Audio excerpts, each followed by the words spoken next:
So where is this economy going? I mean, employment seems dangerously low, and the stock market seems surprisingly high, and federal debt is soaring because of all that lovely stimulus. And I'm hearing about V-shaped recoveries and W-shaped recoveries. And of course, we're also focused on the pandemic, that sometimes we forget that the economy has dynamics of its own, which are independent of the pandemic. What's the ordinary person supposed to do to understand this economy? Well, that's why we're here today for this conversation with our Lighthouse Briefing from the Independent Institute. I'm Graham Walker. Welcome. Thanks for joining us. We're coming to you from Oakland, California, right across the bay from San Francisco. And this morning, to give us some of the perspective that we need on the economy, we've got noted economist, Dr. Robert Murphy. Welcome to you. Thanks for having me. Glad to be here. Yeah, we're so happy to have Dr. Robert Murphy. Bob Murphy, may I call you Bob? Is that okay? Yeah, of course. Okay, great. So Bob Murphy is a research fellow here at the Independent Institute. He has taught at a number of universities and colleges. He has been a senior economist at the Institute for Energy Research, author of some interesting books, notably one that I want to show everybody today, Choice, Cooperation, Enterprise and Human Action, published by us here at the Independent Institute. And I welcome you to take a good peek at this book. It's quite a remarkable book on the dynamics of economic relationships. So take a peek at this. It's on our website, independent.org. Also Amazon.com, I believe. You've also been published, Bob, at a number of interesting places. I'm looking at your bio here: Los Angeles Times, Atlanta Journal-Constitution, Barron's, Forbes, Investors Business Daily, and you've been on TV, CNBC, Fox Business Network, C-SPAN, et cetera. So we're really grateful to have you with us to help discuss where in the heck this economy is going. So again, welcome, Bob, and thanks for being with us. Again, thanks for having me. And yes, it's very unusual times. And so we'll try to shed some light on what's going on. Yeah. So what is going on? I mean, people want to know because the economy, it's not just a matter of people who care about money are interested in the economy and people who care about public health aren't interested in the economy. Don't you think that there's some kind of relationship between public health and economic well-being? Oh, well, definitely. And so, that is part of the issue. And I'm sure we'll get into this as the conversation unfolds. I don't agree with a lot of the political measures that were taken in response, but certainly, in the abstract, just stepping back, the fact that a global pandemic hits, that's certainly going to affect what people do, consumers, whether they want to go to certain businesses or not, and how business is conducted. And so certainly people responding to that is definitely going to affect things like conventionally measured GDP or the unemployment rate, stuff like that. Yeah, well, and I'm also thinking just like in ordinary human terms, if I'm unemployed and I can't pay my bills and I can't get doctor care, et cetera, I mean, that's going to affect public health. The more and more people are affected that way. It's not like it's a simple trade-off between money and health. They kind of go together ultimately. Oh, exactly right. And unfortunately, that's some of the modern political arguments. It's being cast as, on the one hand, do you care about public health? Do you want to make sure your grandma's okay? Or do you just care about jobs and getting the economy up and running? And you're right, there's a trade-off there, and there is some bit of a tension, but it could be, and it is in fact, I think, the case that people care about both of those issues, and it's a matter of how do we satisfy them both. And also, in some cases too, where people think that there's this dichotomy, it actually isn't. So just to give an example on the issue of whether schools should reopen or not, I know one guy, Michael Osterholm, who's the head of the Infectious Disease Center at the University of Minnesota, I believe, and his whole point is to say with schools that if you keep the schools closed, then a lot of the healthcare workers can't go to work because they got to stay home with their kids. Right. So it's things like that where, yes, there is a trade-off, but on the other hand, on some of these things, there is like low-hanging fruit, as it were, and certain things maybe doesn't line up with the way that the conventional arguments would have you believe. So what governmental responses have been to the pandemic seem to be summarized largely in terms of stimulus and shutdown. On the whole, do you think that these government responses have helped us recover from the economic consequences of the pandemic, or worsened them, or how are we doing in broad terms first? Okay, so as far as like the economic issues in terms of like the stimulus and whatnot, so part of what was going on there is obviously if the government's going to mandate that people stay home, then how are they going to pay their bills, as you alluded to? And so what they did was, amongst other things, to raise the federal unemployment insurance compensation. So to supplement what typically what the states provide with $600 a week. So that was perverse because for a lot of people, they ended up getting more in unemployment insurance than they were if they went back to work. And there's, it's hard to say how widespread was this phenomenon, but there are anecdotes of employers who wanted to stay open, but then in talking with their employees, they all decided, you know what, it makes more sense. Let's just stay closed and I'll lay you guys off and then you'll get more. And then we'll regroup at the end of July, that sort of thing. So there's examples of things like that, like an employer who qualified for the paycheck protection plan, but then talking with the employees realized it actually makes more sense to do the other way around. So part of the issue there is the unemployment rate was going to go up, and if they extend that unemployment insurance, then literally the government's paying people not to go back to work. So that's part of the problem there. That sounds like a perverse incentive, doesn't it? Right, exactly. And so and again, it's tricky to figure out how do you calibrate these things. Difference of approaches. Some people could say, all right, why don't you just give a flat lump sum payment then if you were going to do that? In other words, not tying it to saying if you don't go to work, then we pay you more. Yeah, because Milton Friedman's aphorism of if you subsidize something, you're going to get more of it, right? So that's part of what's going on here. Beyond that, though, I think the federal government did a lot that hampered the U.S. response to this virus. And here, obviously, I'm an economist. I'm not an infectious disease expert. But the most obvious thing is what happened with the masks in the beginning, telling the public, don't wear them. Right. Reserve them for healthcare workers, which when you think about it, that doesn't make any sense. If masks help healthcare workers, why wouldn't they help the public? That sort of everyone, thing. Yeah. And then later flipping and saying, no, go ahead and now we're going to mandate that people wear them. So that sort of issue, I think, really muddied the waters. And also there's a bunch of little things in terms of just limiting, like with testing. There were private labs that were going to start testing early on, and the CDC and FDA wouldn't give them approval. So things like that. So a lot of what the criticism is of the U.S. response to the pandemic, a lot of it you can quite clearly lay at the feet of how the federal government responded. And it's, a lot of people want to make it partisan. And I would say it's not so much whether the Trump administration did the right or the wrong thing. It's that why is it that private labs to be able to test people for this new virus had to get permission from Washington, D.C.? That's crazy.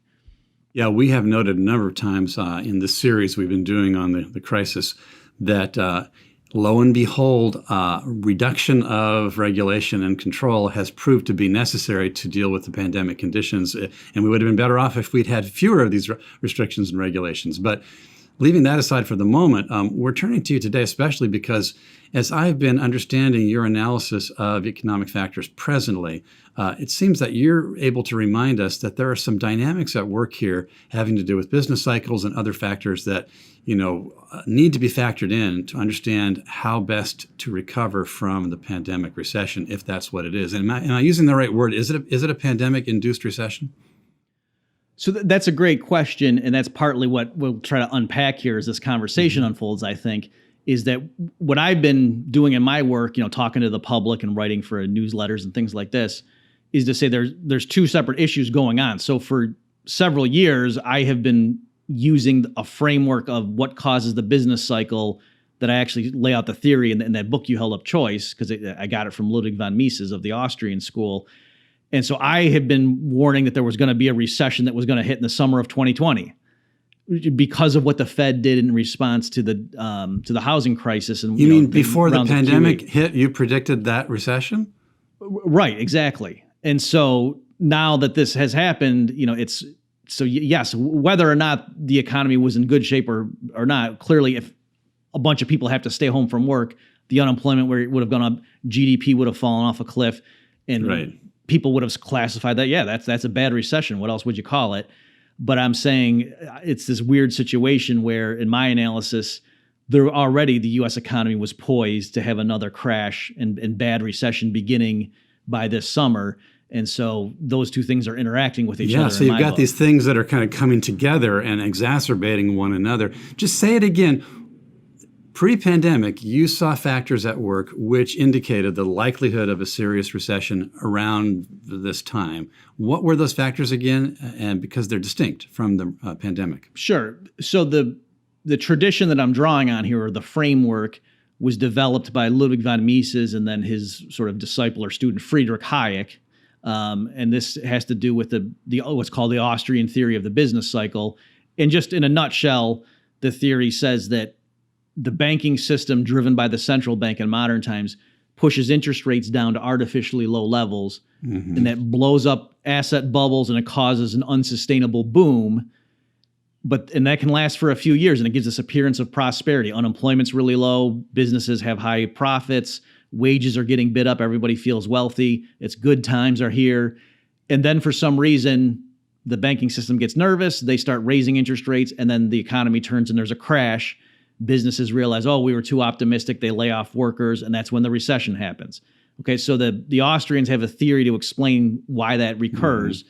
And it has to do with government interference with interest rates and pumping money. Yeah, in other words, we're not talking about some kind of inexorable natural cycle like going from winter to spring to summer. We're talking about a pattern that's induced by typical government interventions.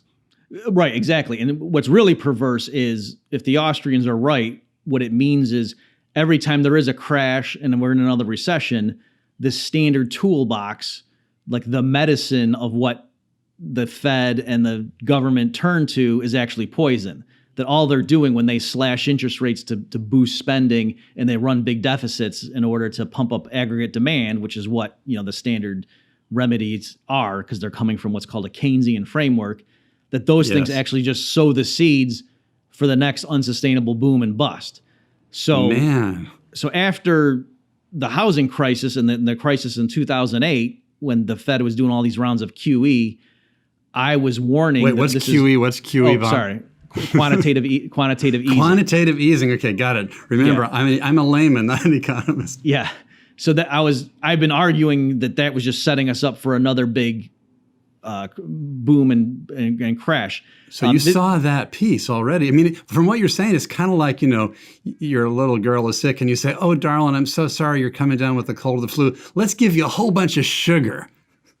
We are right. Yeah, that is an analogy people have used. This, like they say, the economy was on a sugar high, or another one is like an alcohol metaphor, and to say like during the hangover you can just stop and let it get over it, or you can drink again, and that will give you temporary relief, but that just makes the crash that much worse. So that's a good metaphor for the Austrian view of the business cycle. And so they're saying, yep, when there is the crash, it's because the preceding boom, resources were getting misallocated because of artificially low interest rates and the money being pumped in from the Fed. And so even though it's painful, the correct thing is just to stand back and not do anything and let resources get to where they need to be in a more sustainable framework.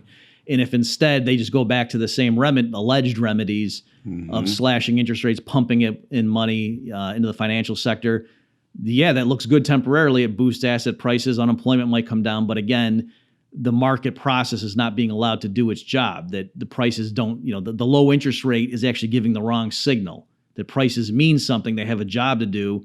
And when the Fed artificially slashes interest rates, that's just screwing things up. It's not actually helping us. Well, based upon that analysis, I'm feeling a little concerned because the pumping of money into the economy through recent Treasury actions and so forth looks like another round of what you saw happening after 2008. Right. It might be appropriate, Graham, if you want to pull up that first slide that I sent you just to show the participants. Yeah. So this is something that, again, when I was going around giving presentations to people since 2009 and what the Fed had been doing, and I was warning them to look at the stock market boom is built on quicksand. This isn't because of prosperity. It's not because of the great economic fundamentals ushered in by the Obama administration's policies. And so what this chart shows, the blue line there is the S&P 500 index. Okay, and I see it going up here. Yeah. Yep. And the red line is the Fed's balance sheet, right? So that's just saying like how many assets does the Fed own?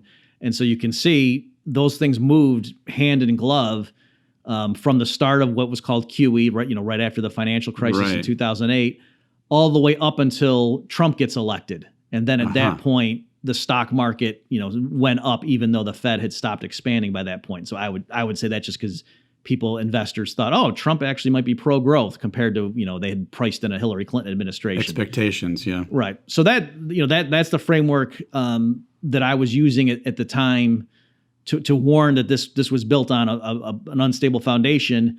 And then maybe if you want to flip to the next one, Graham, when you were asking me, so you were predicting there was going to be a crash, this is one of the tools I was using. So it's what's called an inverted yield curve. This isn't particular to the Austrian approach. Like lots of investors are familiar with this tool or this historical signal or indicator.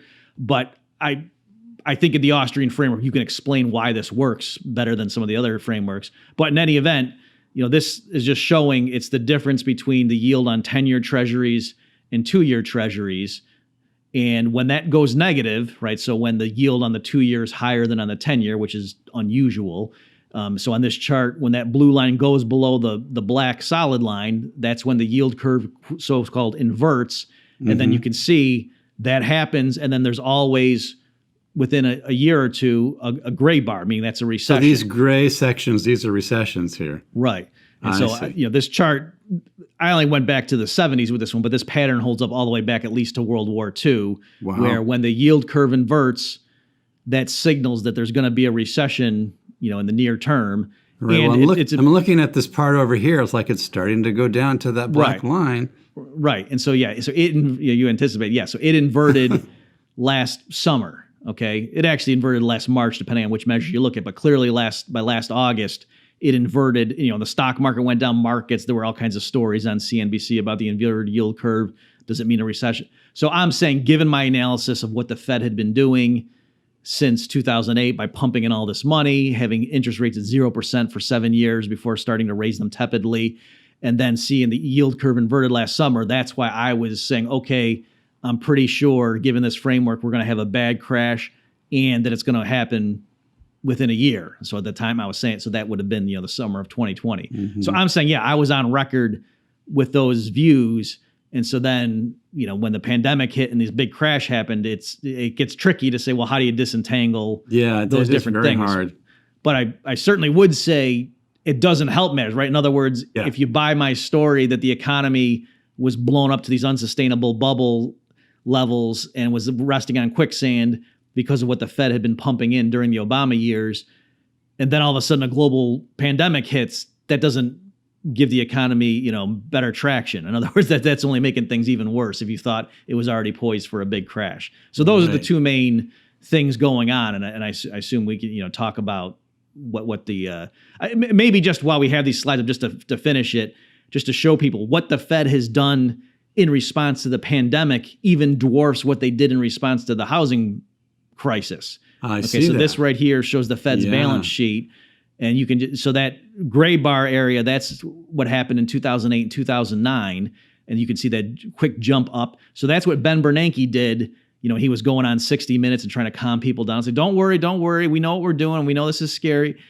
And you can see that little blip there is nothing compared to what the Fed's just done in the last few months. And so just trying to show people that the Fed, now that the Fed has taken upon itself this idea that, when there's a situation, we just keep pumping in money until we fix it. They've really gone to the races with that. And then just one last thing, the last slide here that I have to show the folks, what some people will say, if I show them a chart like the one we just looked at showing the Fed's balance sheet, and like that's just showing how many assets the Fed bought, is they'll say, that money's kind of just like bottled up in the banking system. That's not like what Joe Sixpack holds. And so that's a true statement. But here, this is measuring M1, which is just a particular monetary aggregate showing this is like actual currency, $100 bills, $20 bills, and checking account balances held by the public. Okay, so this is clearly the measure of things that, what probably the average person thinks of when he says, how much money is there out there in the economy? This is probably what he has in mind. And so you can see again how that chart just goes vertical there in the last portion of it, because, and people are panicked. And so the Fed's accommodating that and allowing money creation. So I don't want to mislead people. I'm not warning that there's going to be hyperinflation next Thursday, but I am just showing that what the Fed has done in terms of these various monetary aggregates is really just opened up the spigots. And so given my views and my framework, I do think that that's paving the way for significant problems down the road, even putting aside the issue of, oh, wow, we've got this global pandemic that might, come back. Right. Okay. So I just know, based upon knowing some of our friends on this call, that some people are itching to ask you some questions at this point, Bob. Let me remind our participants that you can do that at least in two ways, which is you can go to the participant part, click participants and raise your hand. There's a little button for that, and I'll see you raising your hand. I'll open your mic for you. And you can also type questions into the chat box or the Q&A, which is part of the Zoom platform at the bottom of your screen. But in the meanwhile, I actually have some questions already that I've gotten. Some natural questions. Here's one that I got. Do you expect negative interest rates? Okay, so that's a great question. And here, I run the risk of if I say this and it turns out wrong, then I look stupid 3 years from now. My guess is I don't think that they're going to happen here. But again, it's like various Fed officials. They've said things to make it sound as if they're not going to consider going there, and maybe they're just doing that to sort of placate the public. But in terms of the things that the Fed wants to achieve, it seems to me they can do a lot of that, without having interest rates go negative. And so that would be my quick answer. But again, and just to sort of elaborate on that, just to take a step back and just to see what my view is the utter bankruptcy of this Keynesian approach where, if the economy seems broken, just lower interest rates until it finally takes off. And that we got to the point where interest rates were at 0% for 7 years and it's still, the economy was in the doldrums, and that now people say, the problem is because interest rates are supposed to be negative. I mean, that was something that a lot of economists thought was literally impossible before the last crisis. Because the idea, wouldn't you just hold cash? Why would you give your money, lend money to somebody to get fewer dollars back in the future, or fewer yen or euros or whatever? Right. So the idea of negative nominal interest rates used to be considered impossible, and then of course, but they realized, at least slightly negative rates are plausible because institutional investors would be willing. They don't want to hold a bunch of cash. So to me, it just again shows the bankruptcy of the standard paradigm where lower interest rates until things get fixed. And even if now we have to have people lending money at a loss, I mean, that's to me just showing that something's wrong here and we need to rethink the approach. Okay, so now I'm getting another question here in the Q&A box. Thank you for one of our friends who is asking what I knew would be the inevitable question for you.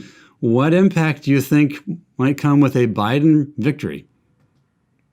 I mean, and here's my first thought on that. I mean, you have a lot to say. My first thought is, okay, so based on your analysis, it looks like astute policymaking would have to manage in a gradual way to get back to sound monetary and fiscal policy. Whereas a Biden victory suggests even more of the same but worse. But anyway, what do you think? Right. So I've never been more alarmed about the future of the country. I'm in my 40s. It's not that I'm speaking from that much of experience here, but right. I would put it this way. I think as bad as people think this election's going to be, it's going to be worse. In other words, you mean if Biden's elected? Well, I mean, two things. I mean, number one, the election itself and just the vitriol and how and the stops that will be pulled out for each side to make sure that their person wins, I think is going to be unprecedented. And then also, yes, if Biden does win, I think the things that they're going to do, because again, there are large numbers of Americans who have come to believe that basically Adolf Hitler has been in the White House for the last 4 years. And so, given that they think that, and they think, the other side, look at all the things they did, they're not going to be fair and nice about it. I think if the Democratic establishment takes control, they're going to put in all sorts of things. And the ideas that have been percolating in terms of just things like, why don't we have a top income tax rate of 70, 80%? I mean, people like Paul Krugman, and I know we like to beat up on him, but I mean, he's actually a fairly conventional economist as far as the whole spectrum of economics goes. And even he's just matter of fact, oh yeah, the top income tax, marginal income tax, 70-80%, that wouldn't have much of an effect on growth. I mean, the latest, right. That's what I'm saying. That, and I'm just letting people know in case that this wasn't on your radar. There's this thing now called MMT, modern monetary theory. That's sort of this new faddish trend. Stephanie Kelton, had been an advisor to the Bernie Sanders campaign. She teaches at Stony Brook. She's got a New York Times bestseller out now making the case. And their whole shtick is to say that because the Fed can just print dollars and we're not tied to gold, then we don't need to worry about how do we pay for anything. Like when AOC proposes a Green New Deal, we should not worry about how do you pay for that. That's a nonsense question. Of course we can afford it. The issue is just if we print too much money, then it might make prices rise unacceptably high, right? So that's the framework. So again, I think that's a very dangerous framework that's now sweeping progressive circles. So to answer your question, given that no matter what happens, it's going to be painful because this readjustment needs to take place, in my view. If on top of that, they have all of these other horrible policies put into place, I mean, yeah, it's going to be bad. Well, listen, reminder to our participants once again, if you do that raise your hand thing in the participant box, I will open your mic. In the meanwhile, got another response in the Q&A here, or question, and this again is like the totally logical question based on what you just said, Bob.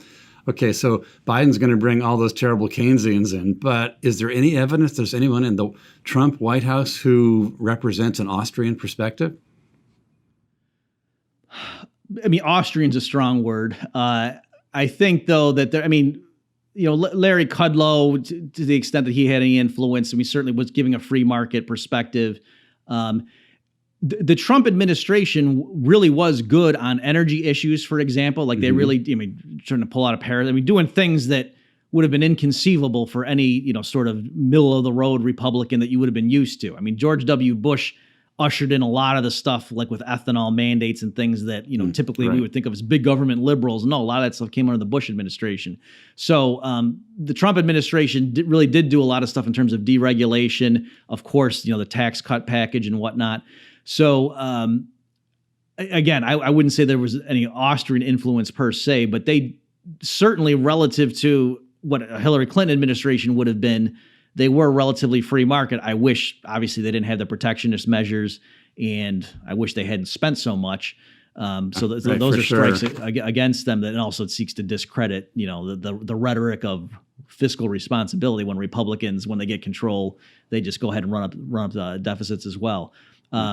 So I guess if the question's saying even if Trump gets reelected, isn't going to still be big government liberals? The question, right?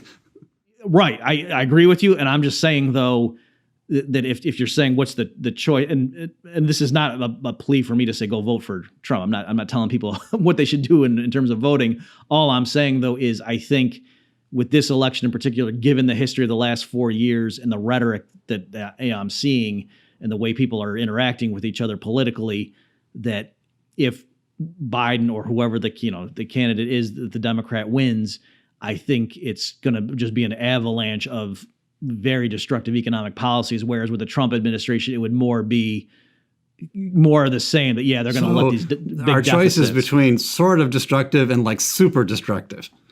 Yes. Okay, here's a little bit more technical question from one of our participants who says, I heard your earlier comments about MMT, modern monetary theory. Do you foresee that it may at some point become standard economic theory that is taught to Econ 101 students, since realistically these current federal debt levels may never be repaid? Okay, so good question.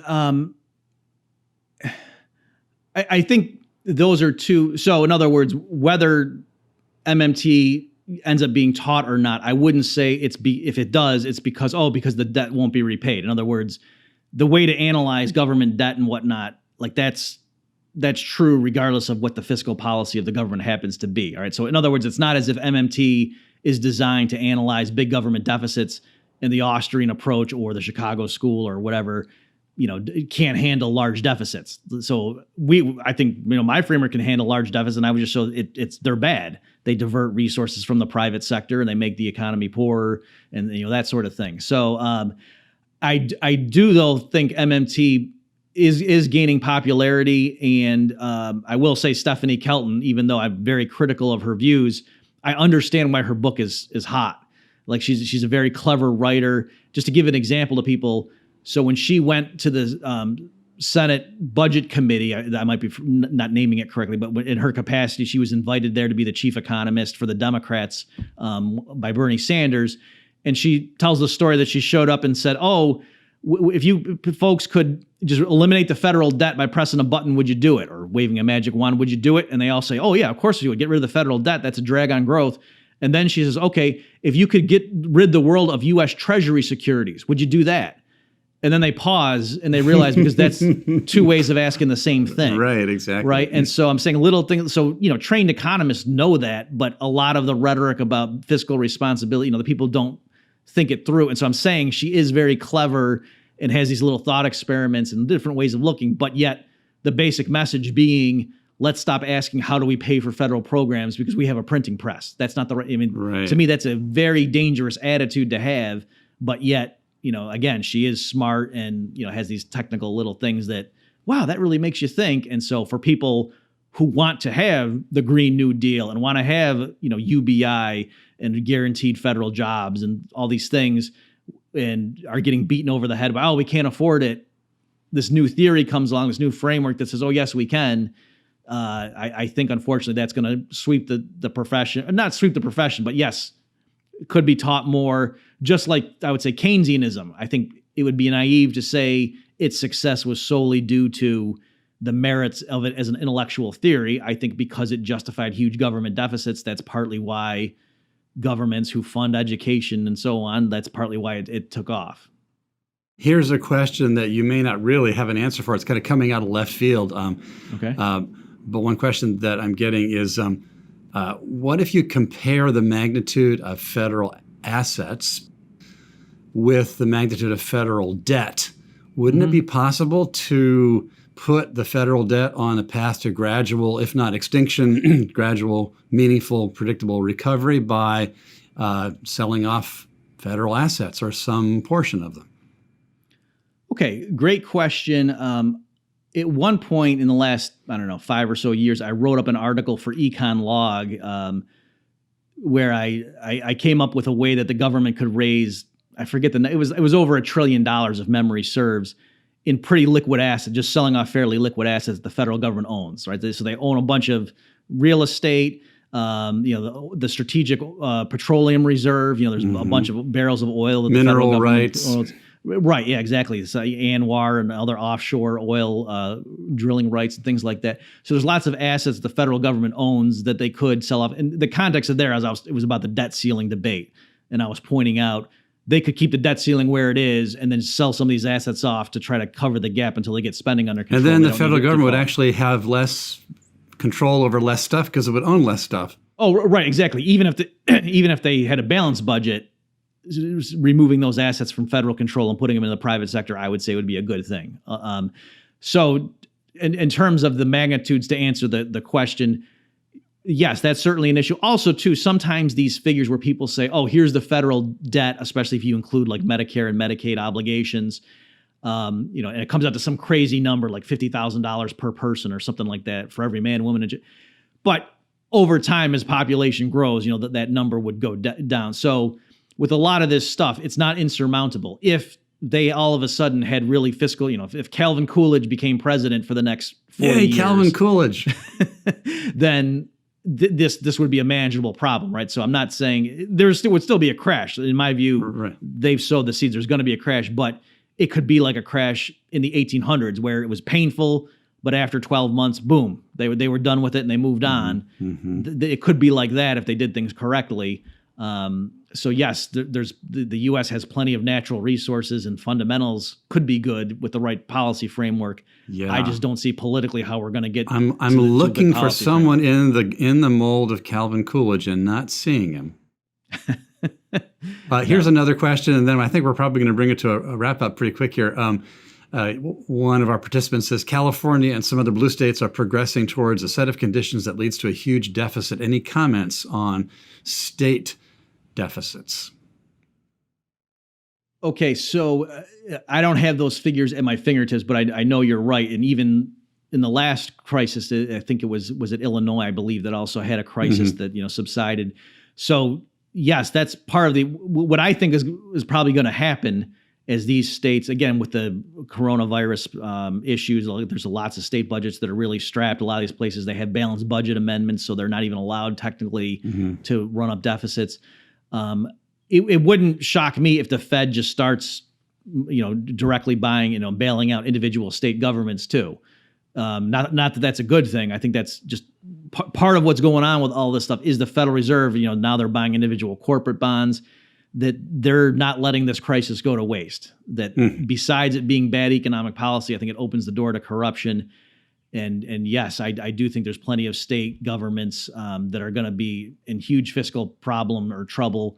Especially, as I say, it to me, it's not that, once people go back to work because of the lockdowns ending, then we're going to be back to a normal economy. I don't think that's the case. I think, like I said, they had set the economy up for a big crash, and then the pandemic happened to hit on top of that. So I think we're going to have a real lackluster economy for at least another full year after this. And yeah, a lot of state governments are going to get pinched. And it wouldn't surprise me if they have to turn to the Federal Reserve to get bailed out. Yeah. Okay. So we do have one of our participants, John, who wants to talk. John, you can unmute yourself. And there you go, John. All right. Thank you very much for this. Just wanted to know what do you think the end game is with all this? You just mentioned it could be bad for a year. I'm wondering if it can't be bad for a decade. If you look at what's going on here, I mean, in LA, for instance, there's this, what I'm calling political price gouging now. We've got the LA Unified, just an incredible agenda for what they want put in place in order just to go back to work. We got the public sector just expanding itself dramatically. If these deficits ultimately, if your Austrian model works and interest rates have to rise, that just inflates the federal deficit even more. You get on a counter virtual cycle that sounds pretty dreadful. We up for a lost decade, or what do you think? Thanks, John. Yeah, great question. And right, I'm glad you asked to clarify that. So I was being very conservative. I'm saying in terms of what's already baked into the cake, no matter what they do, even if it were Calvin Coolidge and he made me the head of the Fed, and I wouldn't take the salary because I don't want to, do anything that's illegitimate, possibly. It would still be a bad economy for at least a year, just as these mail investments got washed out and resources got reallocated where they were supposed to. But of course, as we mentioned earlier, it's not going to be a laissez-faire framework, where this crash hits. And so you're right, John. I easily could be a loss. I think, yeah, in terms of what happened, my analysis of what happened, why did the Great Depression occur? It's because there was this boom bust cycle, right? The Fed had easy money during the 20s that built up an artificial bubble. There was the 29 crash. Had the government and Fed basically done nothing the way they had done during previous panics, as they called them, then it would have been a bad crash, and 1930 would have been bad, and then they would have been fine. But that's not what they did. Contrary to what we're taught, Herbert Hoover actually was the most interventionist peacetime president in history to that point. Didn't let wages fall, even as prices were falling. So that's why unemployment went up. Had all sorts of public works programs, big deficits for that era, and then FDR, of course, just upped the ante and did a lot more of what the Hoover administration had started. So yes, I do think that this could be very bad. And yeah, all I meant was it's not just the pandemic. No matter what, even if the pandemic fizzles out and we don't hear from it again, there's at least going to be a year of really tepid. They might call it a recovery, but it's not going to feel like one, even if we had good policy. So what they may do, yeah. We're coming in for a landing here, but inevitable question also. What should investors do given your views? Now, let me just make it clear that we do not give investment advice. That's not our business, but economists can offer their opinions. Sure. So I would definitely think, the precious metals, maybe not in the short term, but certainly long term, are going to do very well just because, yeah, clearly the Fed's just going to keep pumping in dollars until prices at the consumer level explode, and then maybe they have to back off a little bit. And so, I would be astonished if gold in particular were not much higher than it is now if we checked in 3 or 4 years from now. So I can't see people having a problem there. But yeah, in terms of other than that, I definitely would warn people to be very defensive in terms of what they're doing. Because I think the stock market had been blown up and that, it is going to fall further. And one last thing I'll mention, though, is it's true that long term, I think the dollar is in trouble. Perversely, when there's a global panic, people rush to treasuries because it's a safe asset. Mm-hmm. And so it's a two-prong. I'm not trying to be a typical economist and try to have all sides of the issue covered, but I am saying this is what happened last time too, that the dollar strengthened even as all these rounds of QE happened, because I think it was a two-prong thing. People were scared, they rushed to treasuries, even as the Fed pumped in money. So it's a perverse thing where in the short term, I think actually cash is king. But in the long term, definitely gold is something you want to have in your portfolio. Of course, oddly, the pandemic has worsened everything, but at the same time, I can also foresee, I'm guessing, that the pandemic recovery, that is to say, serious vaccines, successful treatment options, could also boost the sense of optimism and have a kind of countervailing positive effect, could it not? I mean, certainly it could, but even there, again, that would just be undoing the problems of this virus that hit and took us by surprise. And so the fundamentals would still be there. Right. At best, that would just take away some of this extra thing that's screwing everything up. Hey, I'm afraid we have to stop. I wish we could go on because there's a lot more we could ask you, Dr. Robert Murphy. Thank you for being with us, Bob. Let me just point out again to our friends around the country that you would very much enjoy seeing Bob's book, Choice, available at independent.org, also on amazon.com. And, we've been accumulating quite a set of resources related to the pandemic issues, including special economic issues here at Independent Institute. And you can find on our website some pretty interesting archive of both written and video materials. I invite you to go there at independent.org to check that out. Also, I especially thank all those on this call who are supporting us financially. Your donations make it possible for us to do this work and to keep on doing it. And we're so grateful for you standing with us. Encourage everybody, of course, who hasn't been there recently to visit that donate button at the top right of independent.org. And we're going to turn back finally for a final thank you to Bob Murphy. You've been great. Oh, thanks for having me. And thanks, everybody, for joining us. We wish you all the best and keep in touch with the Independent Institute. Take care.